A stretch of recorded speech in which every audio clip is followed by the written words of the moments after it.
Kita jadi tahu kita punya Tuhan. Dan dengan itu kita mudah kembali kepadanya. Ya Allah, kembalikanlah. Ya Allah, mudahkanlah.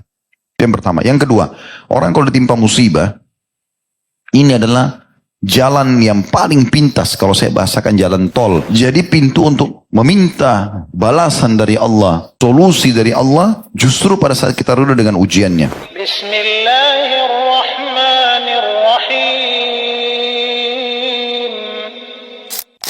Saudaraku siman, dalam pembukaannya saya ingin jelaskan dulu. Dalam kehidupan ini sudah menjadi sunnatullah.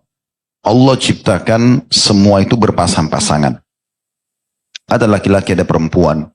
Ya. Ada kaya, ada miskin. Ada muda, ada tua. Ada hidup, ada mati. Ada lapar, ada kenyang. Ada sakit, ada sehat. Ini semua sunnatullah. Sebagaimana juga ada nikmat, ada cobaan. Ada dunia, ada akhirat, ada surga dan neraka. Itu adalah sunnatullah. Kita kalau faham ini adalah sebuah sistem yang sudah Allah buat, kita akan mudah melalui kehidupan ini. Kenapa banyak orang di saat masa tuanya masuk, dia nggak bisa terima. Karena dia tidak faham tentang sistem ini. Dia selalu memaksakan diri seakan-akan dia muda.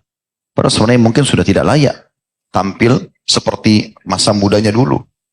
Di umur 70 tahun, 80 tahun, dia mau tampil seperti apa? Dia mau samakan dengan anak umur 20 tahun, 30 tahun? Tidak mungkin.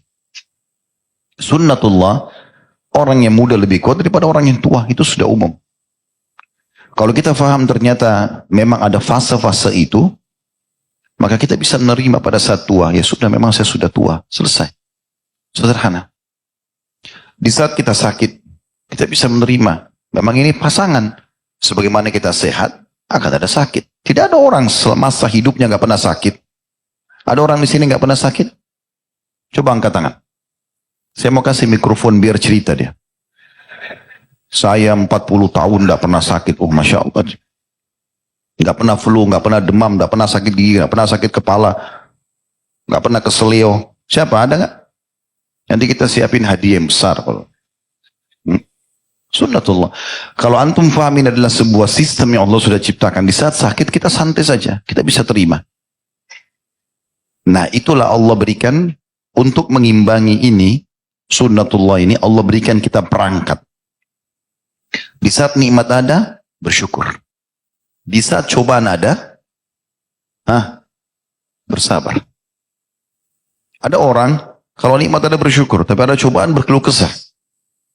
Ini belum menyempurnakan imannya. Syukur sama sabar, dua sayap kehidupan yang harus berimbang. Tidak boleh tidak berimbang. Kalau nikmat ada kita bersyukur, kemudian ada cobaan kita tidak bersabar, maka seperti pesawat lagi oleng. Nggak berimbang. Begitu pula sebaliknya. Ada orang pada saat diuji, dia sabar, miskin, penyakit, dia sabar, nggak banyak keluh kesah. Tapi begitu Allah sembuhkan, Allah kasih kekayaan, sombong. Ini juga nggak berimbang. Harusnya dia bersyukur di sini. Ini harus berimbang, dua sayap kehidupan. Itulah yang Nabi SAW rangkumkan dalam sebuah hadis, ajaban li amri mu'min. Sungguh mengagumkan perkara orang-orang beriman. Wala yakunu dzalika illa li mu'min. Dan itu tidak mungkin dimiliki kecuali oleh orang beriman. Tidak sabar sarra syakr. Kalau Allah berikan nikmat, dia selalu bersyukur. Wa in asaba dharra sabar. Kalau diberikan cobaan, dia bersabar. Berarti syukur sama sabar ini partner. Nggak boleh dipisahkan. Jangan nikmat ada kita bersyukur, cobaan ada kita berkeluh kesah. Jangan juga ada cobaan kita bersabar, pada saat diberikan nikmat kita malah kufur. Ini nggak boleh. Nah itu kurang lebih landasan bahasan kita pada malam ini. Bahwasanya kalau sedang datang cobaan, wajib sabar dan menerima. Kapan seseorang di antara kita tidak bisa menerima keputusan Allah itu, dia masuk dalam kategori dosa. Bisa difahami ini? Baik. Kita lihat bagaimana Syekh Muhammad rahimahullah, nanti akan lebih jelas dengan dalil-dalil contoh-contoh dan perkataan para salaf.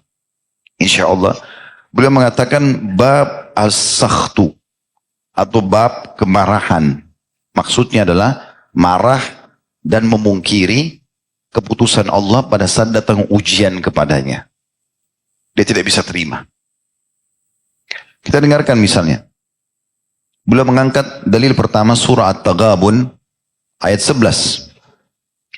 Di sini potongan ayat, wa may yu'min billahi yahdi qalbah. Barang siapa yang beriman kepada Allah, niscaya dia akan memberikan petunjuk kepada hatinya. Apa maknanya? Petunjuk kepada hatinya, petunjuk apa? Dengarkan, beliau mengatakan Alqamah rahimahullah berkata, huwar rajulu tusibuhul musibatu faya'lamu annaha min indillahi fayarda wa yusallim. Artinya, yang dimaksud dengan Allah berikan petunjuk kepada hati orang beriman, ya, di sini bukan petunjuk untuk mengerjakan amal soleh. Dalam makna ayat ini, At-Taghabun ayat 11, beliau mengatakan, Al-Qamah mengatakan, yang dimaksud dengan ayat ini adalah seseorang yang ditimpa musibah, kemudian dia mengetahui bahwasanya musibah itu datang dari sisi